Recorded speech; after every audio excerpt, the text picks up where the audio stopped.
अस्सलाम वालेकुम।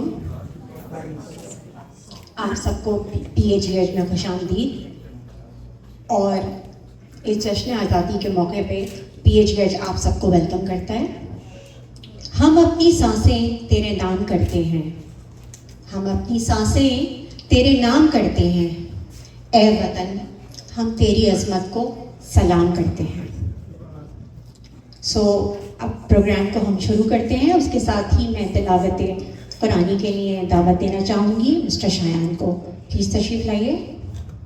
أعوذ بالله من الشيطان الرجيم بسم الله الرحمن الرحيم وما يعلم تأويله إلا الله والراسخون في العلم يقولون آمنا به كل من عند ربنا। दावत देना चाहूँगी सिराज नारसी साहब को, जो सिर्फ PAGH के प्रेसिडेंट ही नहीं, बहुत सारी अदर ऑर्गेनाइजेशंस के भी बानी हैं और मेंबर हैं और जो किसी भी तारुफ के मोहताज नहीं हैं। आप सबकी तालियों में प्लीज़ तशरीफ़ लाइए सिराज नारसी साहब। Let me take this opportunity to thank all of you for coming to this weekday evening to celebrate the Independence Day of Pakistan. On behalf of Pakistan Association, on behalf of the Pakistani diaspora, I offer our deepest congratulations and felicitations each and every one of you, each and every Pakistani around the world on this auspicious occasion of the 78th Independence Day of Pakistan. बहुत बहुत मुबारक। This Independence Day is unique in our history. This Independence Day, we are always proud, but this Independence Day we are most proud because Allah has helped us prevail against aggression. Pakistan was blessed with victory in the PAGH. So this Independence Day is also celebration of PAGH. Pakistan Hamesha Zindabad. And the victory in PAGH is a testament to the bravery and courage of our armed forces of Pakistan. The armed forces of Pakistan, every sailor, every soldier, every pilot, every crew member has proved beyond any doubt for the rest of the world to know that the defense of Pakistan is in strong hands. अगर कोई पाकिस्तान की तरफ मैली आंख उठा के देखेगा, मुंह तोड़ के जवाब दिया जाएगा।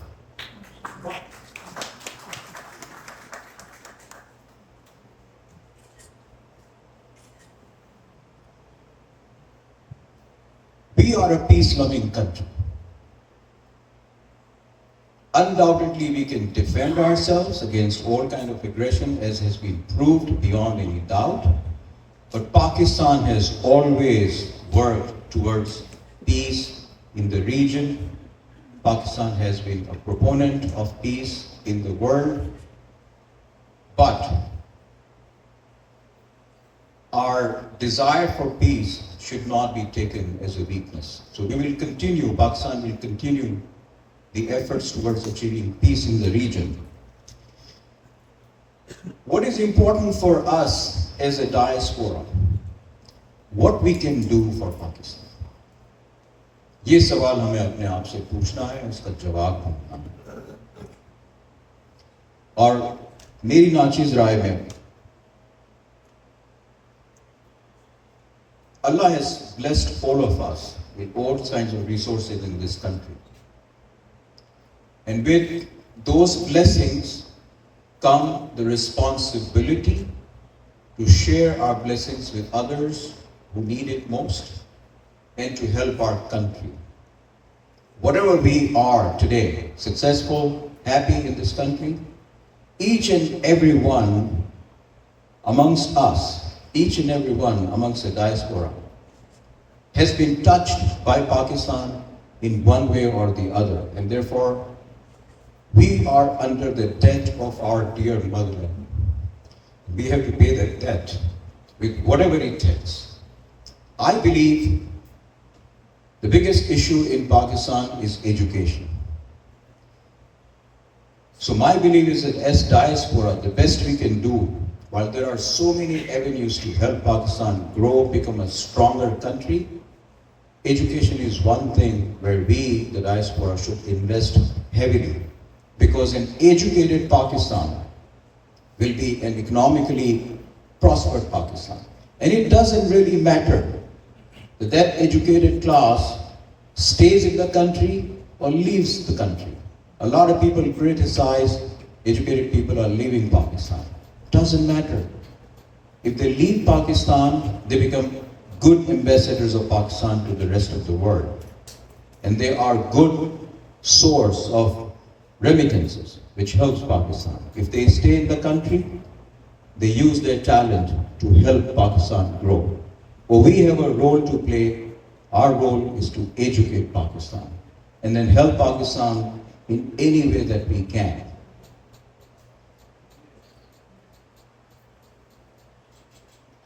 The other most important thing we can do as a diaspora is to help elevate brand Pakistan.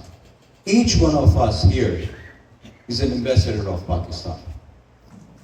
In the way we live our lives here in our societies, in the way we conduct our business, in the way we conduct ourselves with our business partners, colleagues in the mainstream society, our customers, our neighbors, everybody is going to judge us as Pakistanis and in many cases as Muslims based on how we behave, based on what our conduct is. And therefore each and every day we have to be conscious in how we go about our daily lives, how we can promote brand Pakistan, how we can elevate brand Pakistan. The other thing we can do to help Pakistan is be united. We are one large big family. Family में differences होते हैं.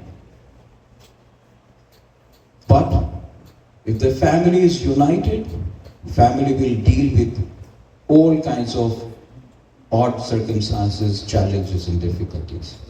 So I urge all of, regardless of our political or ideological dispensation, for the sake of Pakistan, we need to be united and we need to work for Pakistan. Lastly, I think as diaspora we have to play a role in strengthening the bilateral and people-to-people relationship between our two countries, which is why we also have our guest, Michael Kugelman, who's going to talk to us about the ongoing Pakistan-US relationship and how it benefits both countries. Before I conclude, I'd like to identify and recognize a few people who are sitting amongst us. First and foremost, the Consul General of Pakistan has been very, very supportive. Anytime and every time we have an event going in Pakistan Center or any other need, Consul General Sahib is always available. We welcome Mrs. Consul General. कभी कभी आती हैं. Thank you so much. We desire that and we request that आप हमेशा आएं. I would like to recognize His Excellency Ambassador Sada Kambar, his presence here. He is a former U.S. Special Envoy to the Organization of Islamic Conference, the first Pakistani, the first Muslim to be appointed by President Bush Jr. And it was not only a testament to his achievement and his success, but a matter of pride for all of us Pakistani diaspora that one amongst us was elevated to that highest position. I would like to recognize and congratulate Janab Nasruddin Rupani Sahab, the recipient of Sitara-e-Khidmat by the government of Pakistan. I don't know what we would do without him. छोटे मोटे हमारे जितने भी programmes होते हैं, नसूर भाई इतने चाहिए, नसूर भाई उतने चाहिए, नसूर भाई never says no. Nasuр bhai, thank you so much. Even for the major celebration that we have on 16th of August, Nasur bhai has been very generous with his contribution. I would like to recognize Janab, Olympian, former Pakistani captain, Islahuddin Siddiqui sahab.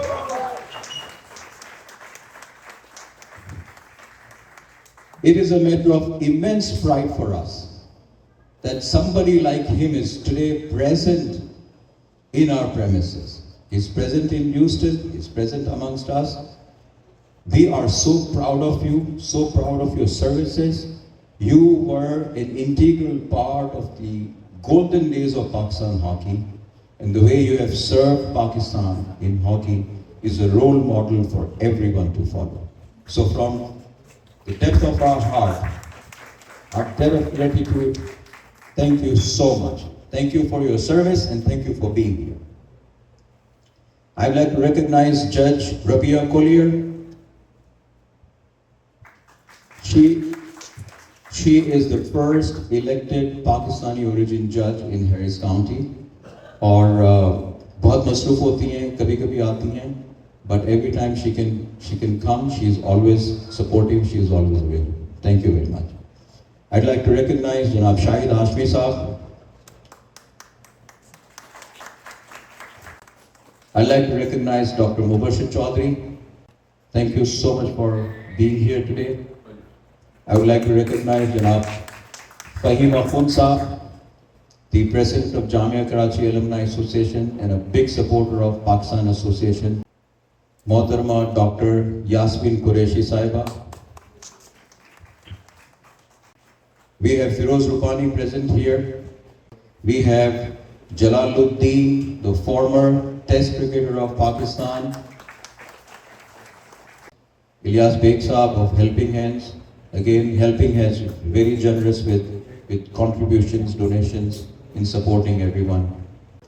Present amongst us are former presidents of Pakistan Association, first and foremost, Mia Nazir. Let's recognize a serving captain in Pakistan Armed Forces. He's visiting Houston and for a few days, and he found an invitation and he has graced the occasion. और हमेशा की तरह मेरी बेगम कहीं पीछे छुपी बैठी हुई है. अली भाई, Pakistan Chamber of Commerce के Vice President. Thank you so much. Afshi Charania, the elected first Pakistani Muslim elected board member. I am a big proponent of empowering our youth, and it is my deep desire that when I complete my term, we have one of our youth becoming President of Pakistan Association.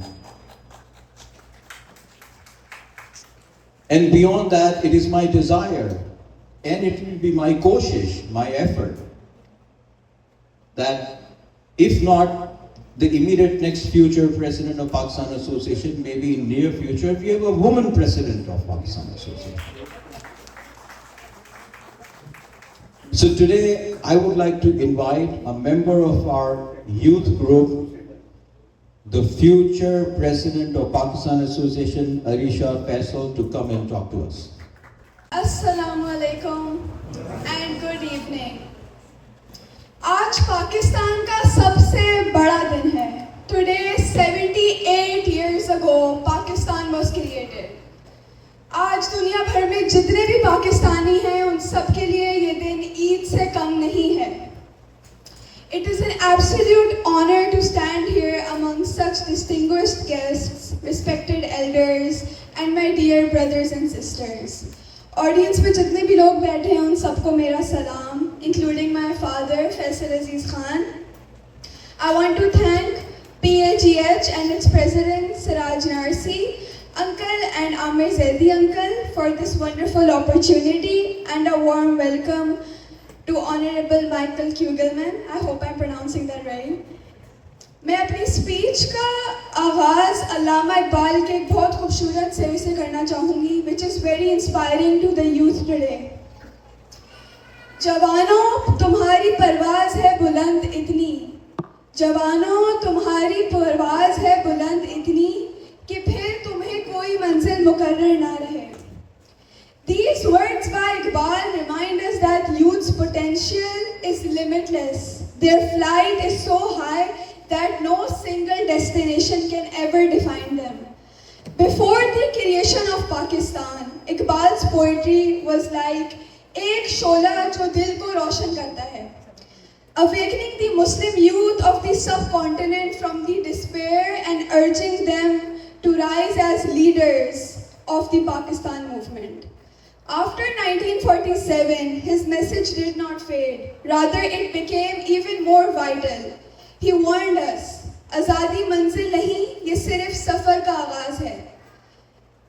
For Iqbal, Pakistan was just the starting point, and the youth, Shaheen दिल और बुलंद हिम्मत रखने वाले, were meant to carry it to heights beyond imagination.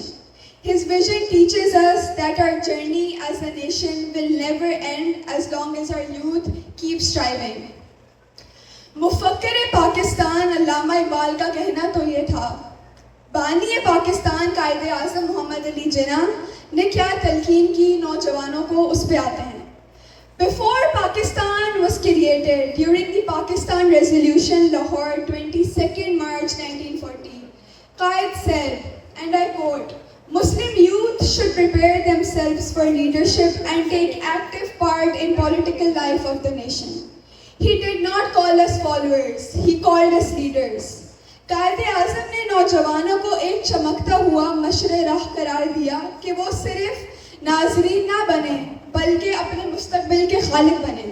He envisioned the Muslim youth as the backbone of a movement that would not only demand a separate homeland but also carry the responsibility of shaping its destiny. His emphasis was on preparation, education, discipline, and political engagement, so that when the time came, the youth would be ready to lead Pakistan towards freedom and progress.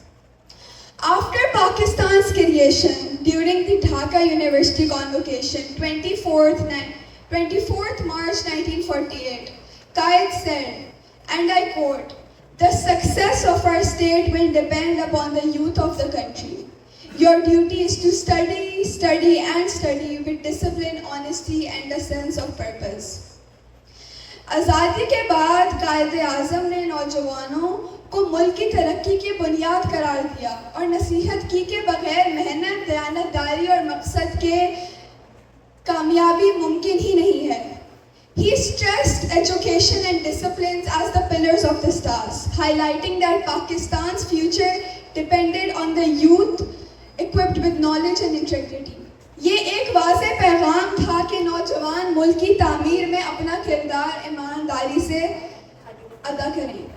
कायदे आज़म Mohammad Ali Jinnah once said, 11 September 1948, Constituent Assembly, Pakistan is proud of her youth, particularly the students who are nation builders of tomorrow. They must fully equip themselves with discipline, education and training for the arduous task lying ahead of them. कायदे आज़म ने नौजवानों पर भरपूर एतमाद जाहिर किया और कहा कि पाकिस्तान की कामयाबी इन्हीं की मेहनत और लगन पर मुनहसर है जो खुद को मुसलसल बेहतर बनाने की कोशिश करेंगे. He urged young Pakistanis to prepare for the challenges that independence would bring, not by resting on past achievements but by constantly striving for self-improvement. नौजवान कौम की रहनुमा और तरक्की के मामार होंगे, ये उनकी जिम्मेदारी है. एक वक्त था जब कायद हमें जगाने की बात किया करते थे, फिर एक वक्त आया जब उन्होंने हमें मुल्क बनाने की जिम्मेदारी दी. मगर आज का वक्त ये वक्त है अपने आप से पूछने का, हम कहाँ खड़े हैं. Today 64% of Pakistan's population is under 30. इसका मतलब हुआ पाकिस्तान में हर एक तीसरा फर्द एक नौजवान है. Across the world, millions of Pakistanis represent our country in classrooms, boardrooms, courts, hospitals and beyond. लेकिन एक सवाल बार बार उठा रही हूँ, Are we just a number? Are we just a statistic? क्या हम वाकई इकबाल का वो ख्वाब हैं जिसको कायद ने हकीकत बनाया। ये कोट कायद ने 8 अगस्त 1947 एंड 11 सितंबर 1948 में बार बार दोहराया कि with faith, discipline and selfless devotion to duty, there is nothing worthwhile that you cannot achieve. This powerful message was at the heart of Qaid's vision for Pakistan and its youth. He believed that mere dreams were not enough. Success demanded a strong foundation of faith, discipline and selfless devotion. कायद ने बार बार इस बात को दोहराया कि ये 3 चीज़ें इंसान को ना सिर्फ मकसद तक पहुंचाती हैं बल्कि हर मुश्किल को आसान भी बनाती हैं। ईमान हमें रोशनी देता है, इंतज़ाम हमें मुस्तहकम रखता है और निश्वर खिदमत हमें रुकावट के बगैर आगे बढ़ने का हौसला देती है। ये सिर्फ जुमले नहीं, एक अमल है और ज़िंदगी गुजारने का तरीका है जो हर फर्द को अपनाना पड़ेगा, ख़ास तौर पे आजकल के नौजवानों को जो मुल्क की तरक्की के असली रहनुमा हैं। My name is Arisha Faisal. I am a Pakistani overseas student. I am the Director Youth Affairs of PAGH, a non-profit organization which stands for promoting unity and leadership for social empowerment.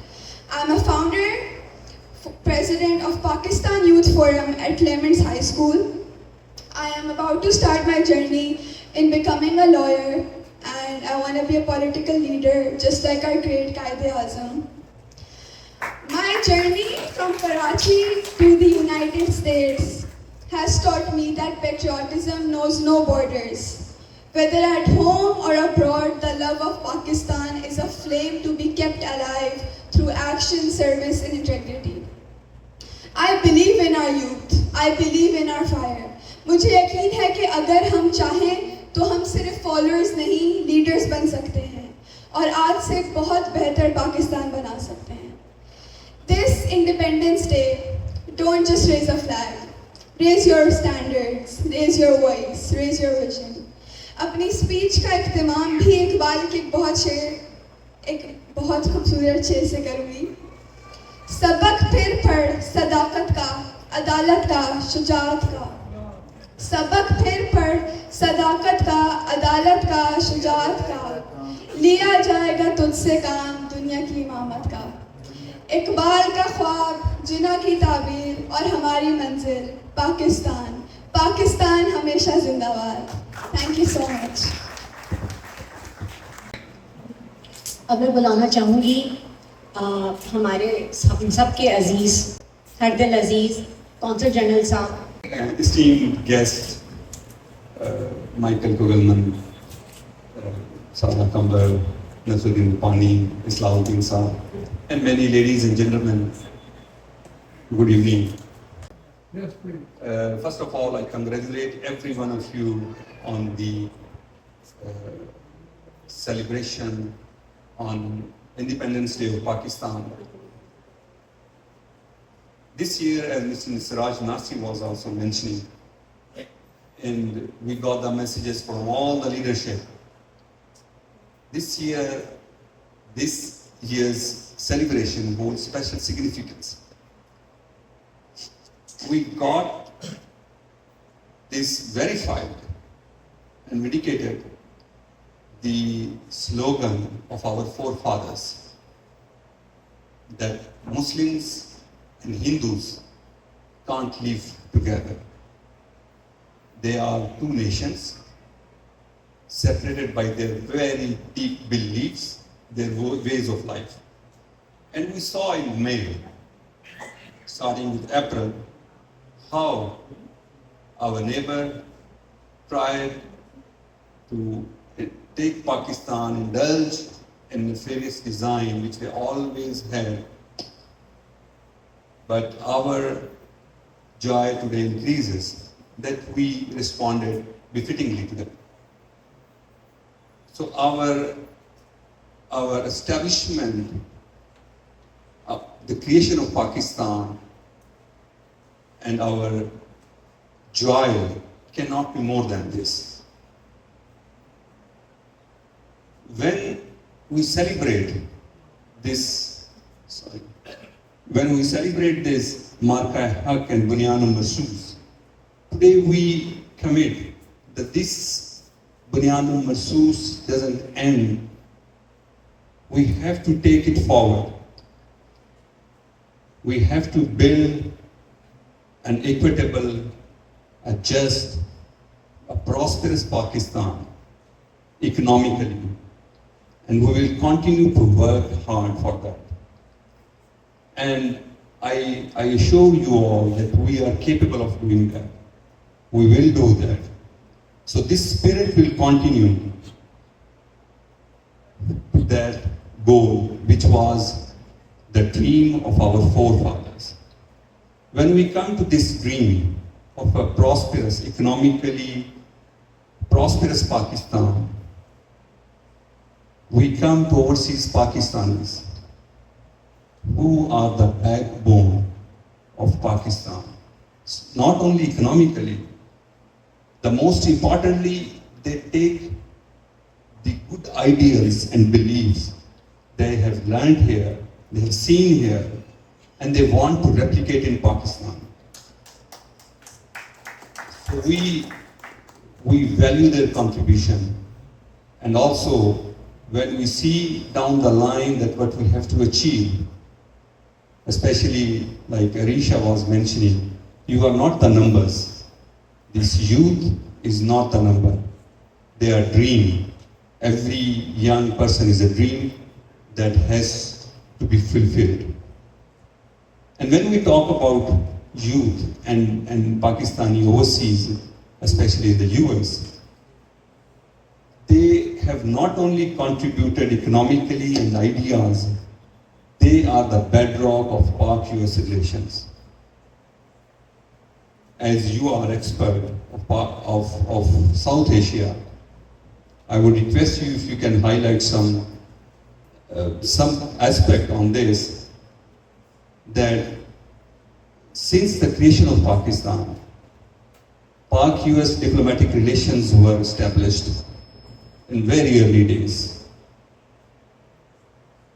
And after that, the relationship has gone up and down with the 50s in Sito Centro, then Cold War. But US contribution to Pakistan's development and progress has been fundamental, be it agriculture, be it technology, be it education, be it economy, or be it military cooperation. Pakistan has been non-NATO ally of the US of the last 2 decades. So today we see that these relations are on the upward trajectory, which I'm sure you will highlight those the recent trends and its projections. So these communities, the bedrock, even at the times when the relationships were not good, this community, we say that all the things can fail between the relationships, but this link, this community, this relationship will not fail with these relations between Pakistan and the US. So once again, I congratulate on the Independence Day. Pakistan Zindabad. Now I would like to welcome Mr. Michael Kugelman, who is a long-time analyst and observer of South Asia, including the India-Pakistan relationship. He is currently a non-resident senior fellow at the Asia Pacific Foundation and senior advisor for India, Pakistan and Bangladesh at Horizon Engage, a geopolitical risk consultancy. He is also a columnist for Foreign Policy magazine and writes its South Asia Brief, a weekly newsletter of news and analysis from the region. His experience also includes nearly 20 years of managing South Asia portfolio at the Wilson Center think tank. And he was founding director of its South Asia Institute in 2022. He writes and comments regularly for major media outlets in the US, Europe, and South Asia. Sir, please welcome.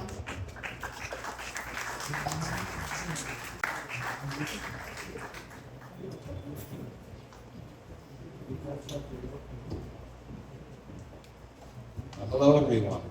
Good evening. Let me first thank Siraj Hashmi. Can everyone hear me? Yeah. Want to thank Siraj Narsi and the Pakistan Association of Greater Houston for hosting me at this very special event. It's an honor for me to be here with you all. I also acknowledge Consul General Chaudhry, as well as Ambassador Kumber and others dignified attendees this evening. And of course, most importantly, I wish Pakistan a happy Independence Day. So I will deliver these remarks in English because my Urdu isn't yet ready for prime time. I'm working on it. So I'm here tonight to make a declaration of sorts, one that earlier on, as President Trump prepared to return to power, I would not have expected to be making today. And that declaration is that the US-Pakistan relationship is enjoying a resurgence, a revival, a renaissance. Pick any R word that you would like to describe a relationship that is strengthened in a big way after some lean moments in the recent past. So what I'll do in these comments is I'll explain why one would not have expected the relationship to resurge in this way, and I'll also discuss what might be driving the resurgence. I'll also talk about why, in my view, this resurgence actually risks being a brief one, and then I'll conclude by discussing how the US and Pakistan can truly cement a robust partnership in the coming months and years. So why did I not expect to be making this declaration? Why should we not have expected an improvement in ties during these early months of Trump 2.0? I mean, after all, as this audience will know, and as Consul General just noted, the US-Pakistan relationship has had its share of ups and downs. It's been a roller coaster. Its history is marked by many downs and ups. Quite frequently, bad periods have been followed by better periods. So why not expect a better period now? Because, in my view, when the second Trump administration took office in January, there were so many signals and trend lines pointing toward a relationship that would actually struggle. And let me briefly identify some of those signals and trend lines.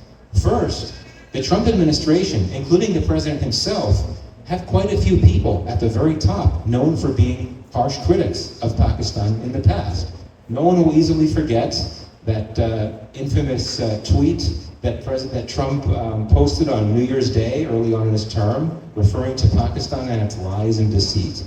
That was the president that said that many years ago. Second, the Trump administration's rigidly transactional approach to foreign policy means that it's not receptive to pitches from Pakistan or any country about its strategic importance, from its key location to its large population. Third, many of the key areas of cooperation during the Biden era, in the years immediately preceding the present, have now become irrelevant. Clean energy, climate change, these are not areas of interest for the Trump administration. Development cooperation, the administration, of course, has frozen foreign aid and dismantled USAID. Fourth, this administration has so many key priorities elsewhere. Ending wars, pursuing trade talks, dealing with matters closer to home. Now, yes, it is worth noting that bilateral ties did enjoy some success during the first Trump administration, after the relationship got off to a rough start after that aforementioned Twitter post from the president, which was later followed by a decision to suspend most US security assistance to Pakistan. So Trump later, in his first term, invited Imran Khan, then Pakistan's prime minister, to the White House. There were quite a few high-level engagements at that time, but I would argue that that improvement in ties was a bit deceptive. It was highly tactical, it was narrowly focused. Trump back then wanted to negotiate a withdrawal from Afghanistan, and he wanted Pakistan to help because of its access to the Taliban. So predictably, President Trump began his current administration by not really doing or saying much at all about Pakistan. By contrast, as you all know, he invited Narendra Modi to the White House. There was a lot of high-level US-India engagement. Marco Rubio met with Dr. Jaishankar. J.D. Vance went to India. He met with Modi there. A lot of talk about moving the relationship forward. None of that really seemed surprising back at that time. But then, of course, things went sideways and fast. And I think one of the earliest indications of the shift in US-Pakistan relations came in early March, when in his first joint address to Congress, President Trump thanked Pakistan for helping the US apprehend a terrorist. Who would have thought that in that speech, President Trump would have thanked one country and that it would be Pakistan? But that's what happened. Then came a flurry of high-level engagements. Private US investors started showing up in Pakistan. A senior US government delegation went to Pakistan for a critical minerals conference. Pakistani crypto officials met senior authorities at the White House. And then, of course, as we all know, Pakistan's army chief was invited to a White House lunch with Trump. And most recently, Pakistan was one of the very few countries to get a trade deal with the US with reduced tariffs. And it has inked new energy deals with the United States to boot. There's an oil reserve development accord announced by President Trump on social media. And also, as I understand it, the US plans to ship crude oil to Pakistan for the first time, starting in October. And of course, on the flip side, as we all know, US ties with India have nosedived and crash landed. So why are we seeing this resurgence in US-Pakistan ties? Let me offer a few possible explanations. One is what I would describe as a holdover effect. So I would argue that US-Pakistan relations were actually in a fairly good place in the few years preceding Trump's return to power. They were not deep, they were not multifaceted, there were not extensive high-level engagements as there are now, but they were generally friendly and crisis-free, with just one or two key exceptions, one perhaps being Pakistan's ballistic missiles program, which, as you will recall, prompted some sanctions from the US. One key reason why you had relatively good relations in the few years before Trump returned to power is that some of the biggest tension points in earlier years had become irrelevant. This includes, in particular, tensions related to the US-led war in Afghanistan, and especially long-standing US allegations of Pakistani support for violent actors that threatened and targeted US troops in Afghanistan. Of course, the war in Afghanistan, it ended in 2021, just about 4 years ago, in fact. So in other words, there has been scope to advance and expand relations, even despite the obstacles that I mentioned earlier on. Additionally, in the same category of holdover effects, officer-to-officer ties, and more broadly, the US-Pakistan military partnership have always been quite strong. And this has been a constant throughout much of the history of US-Pakistan relations, even at difficult moments. And despite the irony, from a US perspective at least, that some of the very Pakistani policies that have concerned the US the most over the years, especially what the US has viewed as Pakistan's sponsorship of militant actors, have been developed and managed by the establishment. These officer-to-officer ties have been nurtured by many years of military education and training programs, which have entailed Pakistani military officers studying and training with US counterparts in the US, and until relatively recently in Pakistan as well. So keep in mind that when Trump suspended most security aid to Pakistan early in his first term, that initially included what's called INET, the US International Military and Education Training Program. But that INET suspension was soon reversed because US officials knew how important it was for the US military.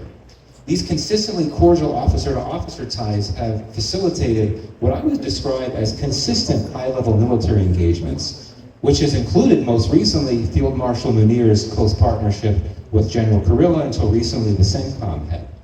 But these high-level military engagements are not new. Many recent Pakistani army chiefs, excluding the present one, not the present one, have attended training and education programs in the United States as younger officers.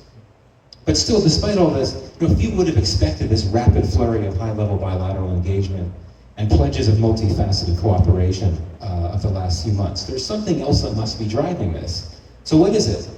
Here, I would point to Pakistan. Pakistan's government, Pakistan being very savvy about its approach to what is a very unconventional US president and administration.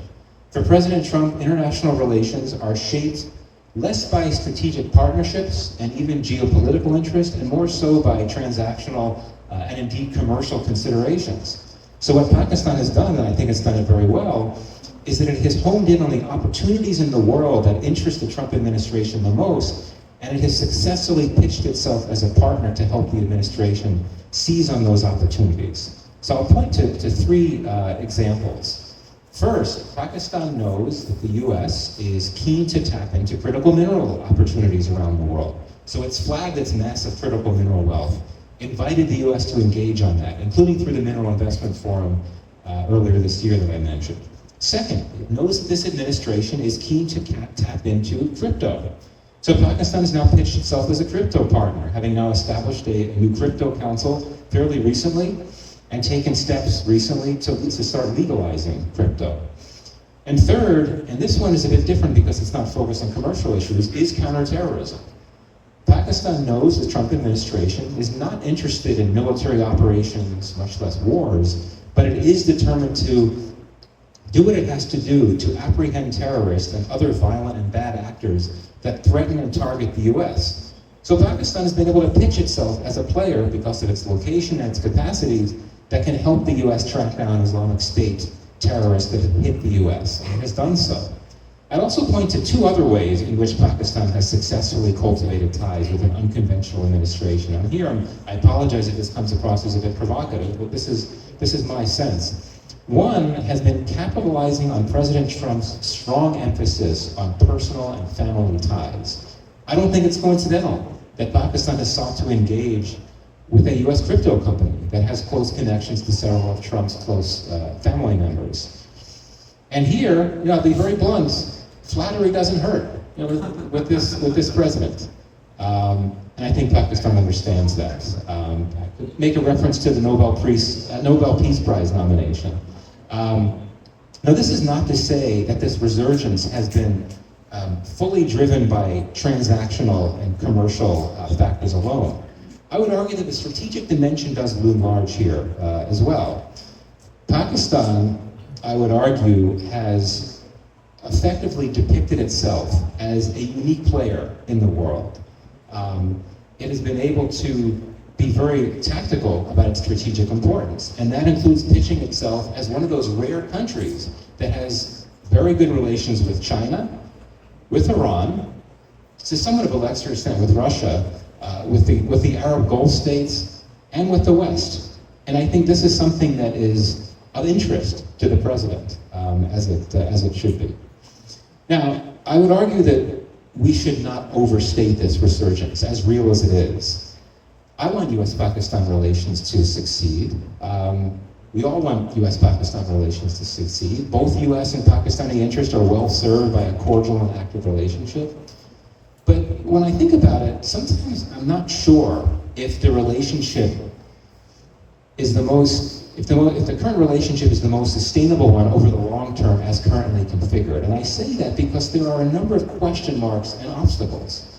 So many of Pakistan's critical minerals are in insecure, terror-prone areas. This means considerable risks for those looking to exploit them. And if you look at crypto, it's still a work in progress in Pakistan.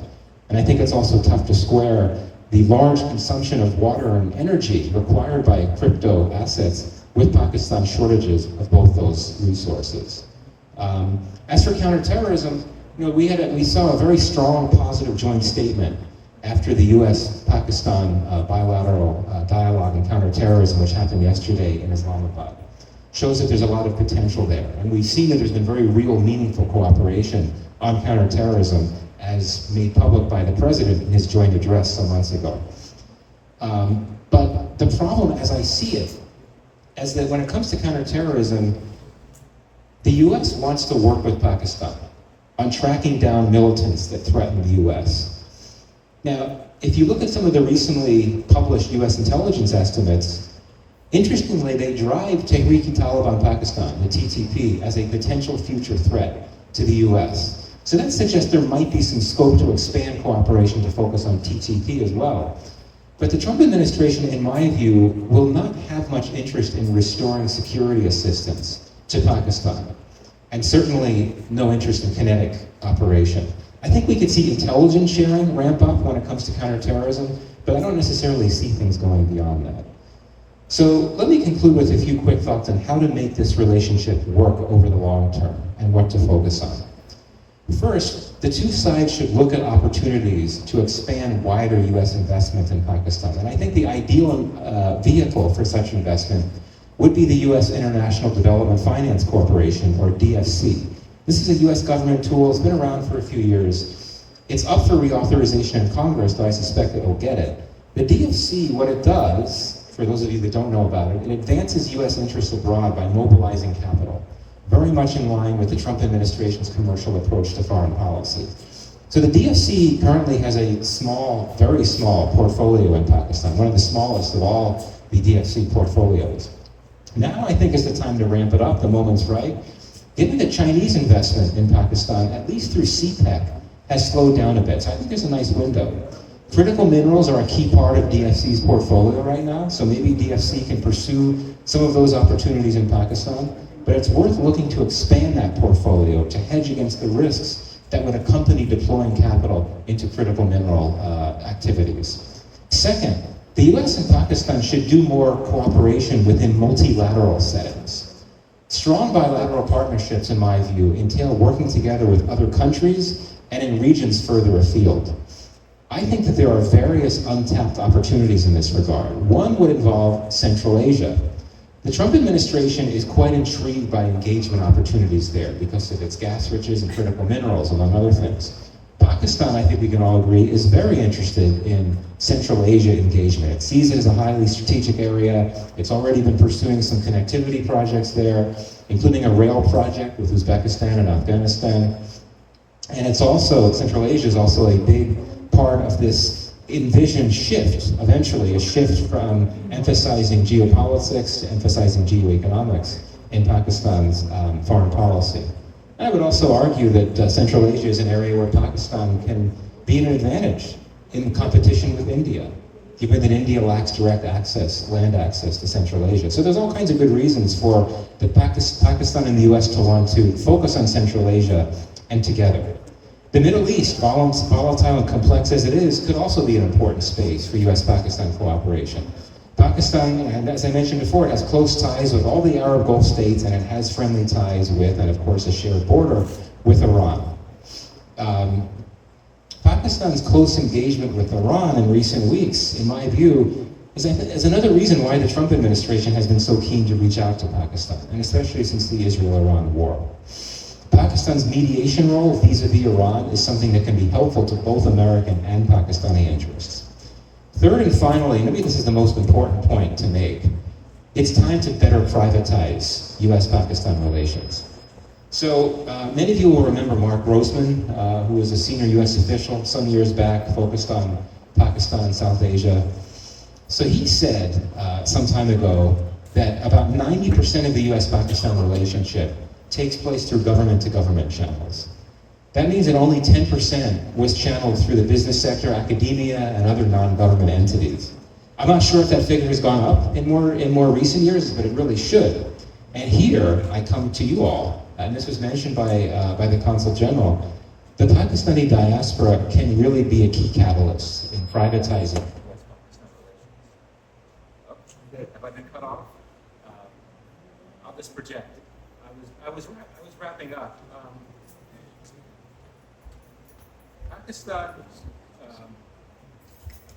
Pakistani Americans. Thank you. Pakistani Americans, including some of you here tonight, I'm sure, work in high growth sectors, tech, clean energy, health, so many other fields. The diaspora boasts the skills, the networks, and other resources to help bolster Pakistan's development. And so my view is that ideally Pakistani Americans, along with diaspora members elsewhere around the world, could contribute to strengthening these areas, these sectors in Pakistan, and could also contribute to reforms, to the reforms process in Pakistan, and other structural fixes that would bring more sustainability, long-term sustainability to Pakistan's economy and to US-Pakistan relations more broadly. I would argue, yes, I mean, Pakistan's economic situation has stabilized considerably in recent months, particularly on a macroeconomic level. But one could argue that there's still a number of strategic, structural challenges in Pakistan's economy.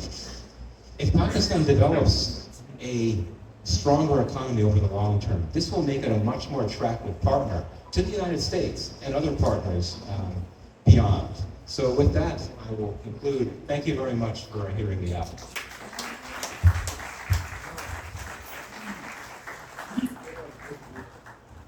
Fortunate today that we have head of Bold TV network in our facilities, Khan Sahib, amongst us. He has a lot of experience with current affairs, particularly the US-Pakistan relationship. So I would request him to ask one or two pertinent questions to Mr. Michael Kugelman. This is how we utilize your expertise. Thank you. You spoke very well, and the questions which I was thinking you already answered. But every Pakistani think the relationship between Pakistan and US is always with a question mark. The timeline. How do you see the timeline? After Trump, what will be the situation between Pakistan and US relationship? Thank you. Great question. I mean, it's hard to predict the future. I mean, it was hard to predict what was going to play out over the last few months. As I said, I think many were surprised about how U.S.-Pakistan relations have evolved. You know, I go back to what I said at the end of my comments before, that I think that the trajectory of U.S.-Pakistan relations will be positive, much more likely being positive if we see continued strengthening of Pakistan's economy. I think it will just make it easier for future U.S. officials, whoever they might be, to want to engage with Pakistan. Because, you know, at the end of the day, everything comes down to, you know, economics, that type of thing. Beyond that, it's very hard to say, quite frankly. It's very hard to project. We're talking about over 3 years from now, post-Trump. You know, I think it depends in that sense what type of president you have, what party it represents. You know, I think that some of these huge issues that face the world now, climate change, issues like that, pandemics, you know, that type of thing. These are the issues that I think any U.S. president should want to be cooperating with Pakistan or any country on. But the U.S. is a very politicized place right now. And even these critical challenges, when you're talking about pandemics or climate change, you know, some leaders in this country would feel differently than others when it comes to those issues.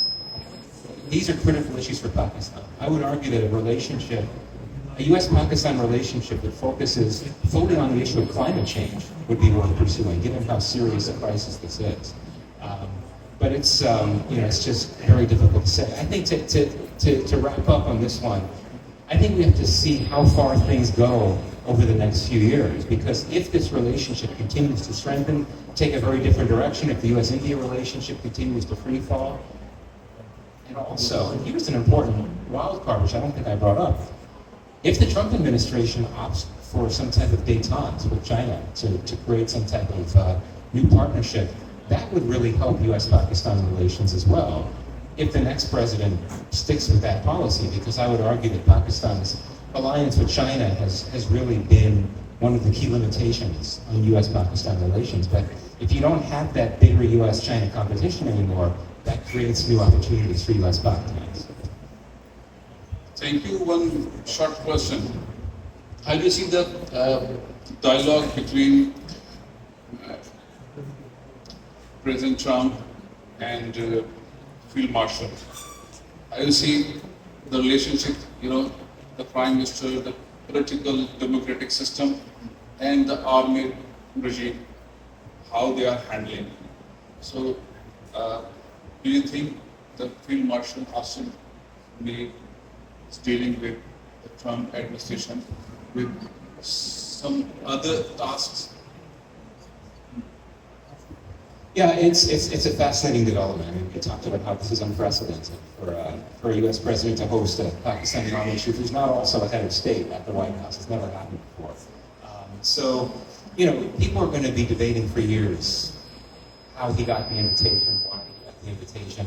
As you know, the ISPR statement about the lunch claimed that they met for 2 hours. That's an extremely long time for a U.S. president to meet with anyone. And so clearly, a lot was discussed. But I think that, I don't want to do a psychoanalysis of the president, but I think that he finds very appealing those that are strong and are powerful. And, you could look to the Pakistan Army chief, who is very powerful, even more so than, an army chief would typically be in Pakistan. One can point to some things that were happening in the world soon before that launch. The army chief had been in Iran just a few weeks earlier on a senior trip, and the prime minister was there as well. And I think at a moment when the U.S. was trying to figure out what it wanted to do, what role it wanted to take in the war that was at that point playing out between Israel and Iran, I think that there might have been interest on the president's part to engage with the army chief, get a sense as to what he had discussed in Iran and so on. But yeah, I think to the broader point, if you look at the history of the U.S.-Pakistan relationship, typically U.S. leaders have wanted to engage with senior military officials.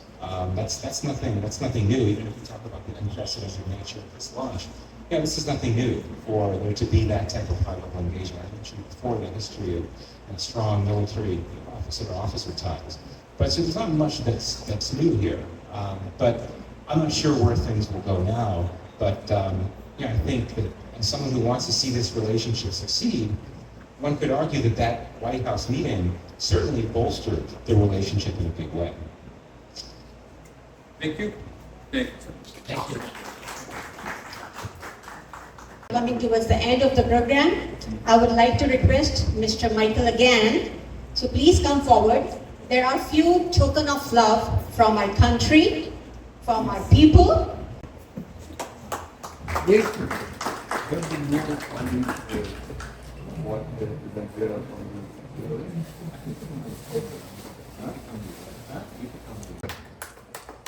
Okay, Nasru Bhai is presenting Topi, Sindhi Topi.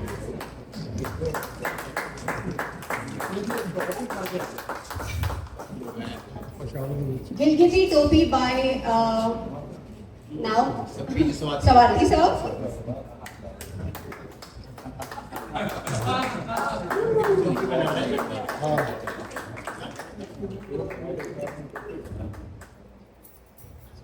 Fahim Akun Sahab, what are you planning to give? Special gift. Special gift is a handmade pen from Sialkot. Wow.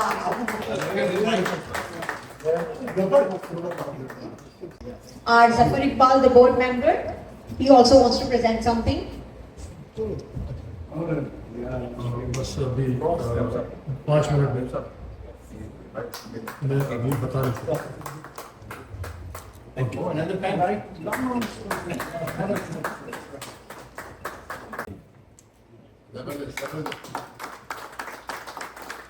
Thank you.